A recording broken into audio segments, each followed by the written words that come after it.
All right, Brett, thank you very much. And now we begin the factors analysis of the president's speech. And here's what I think. It's hard to argue with anything in the speech. You can't say, well, that's wrong, because he laid it out fairly generally, and what he said is primarily true. The strongest part of the speech was forcing BP to put money into an account to pay for the Americans who are getting hurt, because it's BP's fault. Now, the president says he's not going to let BP administer the funds. Some third party is going to do it. He can't force legally BP to do that. We assume BP will agree for public relations and to do business with America. They're going to have to. All right, that's the strongest. The weakest is, as Charles Krauthammer pointed out, the clean energy deal. Look, you got to have a plan, Mr. President.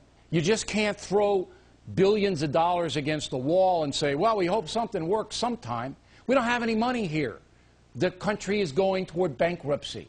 You can't keep doing that. If you have a plan, if you think wind will work, or solar will work, or fuel cells will work, or nuclear power plants will work, lay it out, and then Congress will allocate the money. But you don't allocate the money for, well, we're going to get it someday. That's dumb. All right, that was the strongest, the BP fund. The general, we're going to change to green energy, was the weakest. Let's now go to some of our astute Fox News analysts. First up, joining us from Wasilla, Alaska, former governor of that state, Sarah Palin. All right, did you have a big beef with the president tonight in any way, Governor?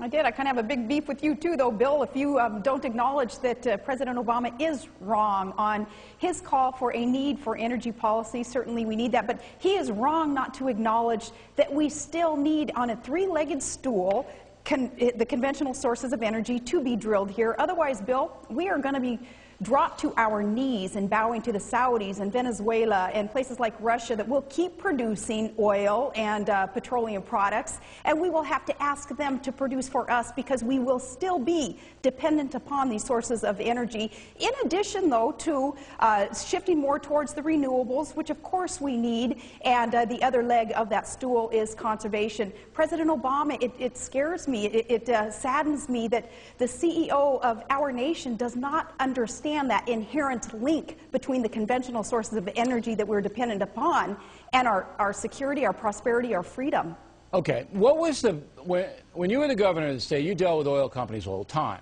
What was the most difficult thing that you had to deal with when you were having meetings with them face to face? Believing that their perception of what the circumstances were in any situation that we dealt with them, whether it be a spill or lax infrastructure maintenance or the value of the resource that was being sold, in any of those issues, it was believing what they were telling me and my administration in terms of their perspective on what the facts were. Now, here's where the problem lies with President Obama in waiting so long, 8 weeks before meeting with the CEO of BP and with the high-ranking officials that have been calling the shots. He has allowed this industry player to get to define the facts, so they are just in this position of having astronomical maximum liability exposure. He's allowed them to define the facts of this spill. You can never be allowed to do that as a CEO and be on a level playing field, being equals there at the table when you allow one side of the table, in this case BP, in dealing with this spill, to define the facts. All right, but 49%, according to a poll today we'll have later, 49% of Americans still want BP to run the show, and only 45% want the government to run the show.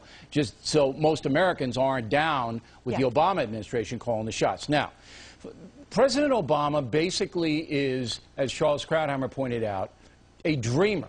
I mean, he wants, I think, good for the nation as far as energy is concerned. You made a very valid point. We can't throw the oil people under the bus. If we do that, our economy is going to tank totally.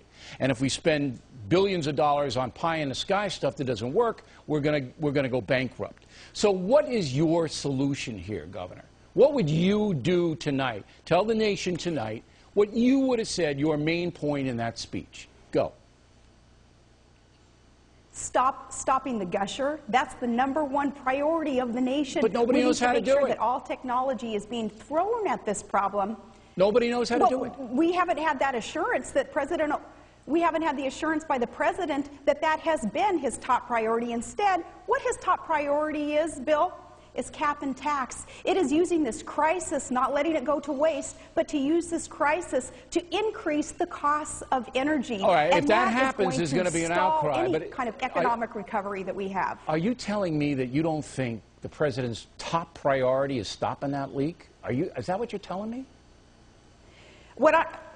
What I'm telling you is that is not what I am hearing and what the American public is hearing from the top official in our government. And that's why those poll numbers show that, no, the public, we don't know where to turn. If we can't trust BP to be able to fix this leak, we know we can't trust government because they've had 8 weeks of overseeing, of regulating, and coaching this whole process, this whole issue of stopping the leak, and they haven't succeeded in doing it. Okay. So the people are very, very frustrated in this. That's right. We have to know that President Obama's #1 priority is to stop the leak. But I'm assuming that it is, and I'm assuming that it is. But look, the reason I'm pleased to have you on the program tonight is that there is not a governor in the United States who has more experience than you do dealing with the oil companies. You've already said you can't believe them, that their word doesn't mean much when you're debating issues as far as the oil companies' interests and the interests of the people. You can't believe them. Okay.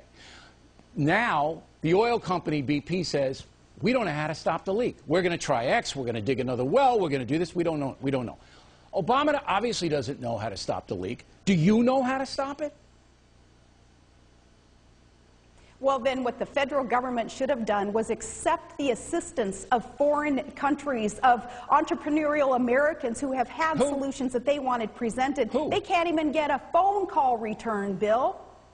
The Dutch, they are known, and the Norwegian, they are known for dikes and for cleaning up water and for dealing with spills. They offered to help, and yet no, they too, with the proverbial can't even get a phone call back. That is what the Norwegians are telling us and the Dutch are telling us. And then the entrepreneurial Americans, the company in Maine that has the boom and the absorbents, those companies that are waiting for the Obama administration 8 weeks later for the regulators to come in and say, okay, we'll purchase from you now, we'll do all that we can. That's where some of the frustration is. Now, we saw the same thing, though, with Katrina, didn't we? So I'm not going to point fingers and make this a partisan issue at all, point finger at different administrations, but it is that inherent problem that we have with government, not necessarily being prepared because our priorities in government are wrong. National security, safety of the people needs to be the top priority. That's where we need to be funding instead of funding these other things on the periphery that really just get in the way of the private sector's progress, their ability to produce and to thrive and to prosper. Instead, our priorities in the national government have been screwed up. Now, as governor of Alaska, what I did in dealing with the oil companies, and I'll bet you 75% of my time was being taken up by energy issues here in this state. I had to set up our Petroleum Systems Integrity Office so that we could be there on the front lines making sure what the oil companies were telling us was legit when they were dealing with their corroded pipes that we found out and other lax maintenance issues. It took us putting that as the highest priority to protect our resources, to protect our environment, including not just the physical environment, but the human environment here. All right. Well, that's a good point. There wasn't anybody from the management service or whatever, mineral management service out on the pipeline checking it out, that's for sure. Hey, Governor, always a pleasure. Thanks for coming on. Now, Bill. Go ahead, real quick. Okay, we can't afford though to demonize these energy producers to such an extent though that they go under. We do need to work with them though, but we need to verify everything it is and hold them accountable for all that they have done in this situation. All right, Governor. Thanks again.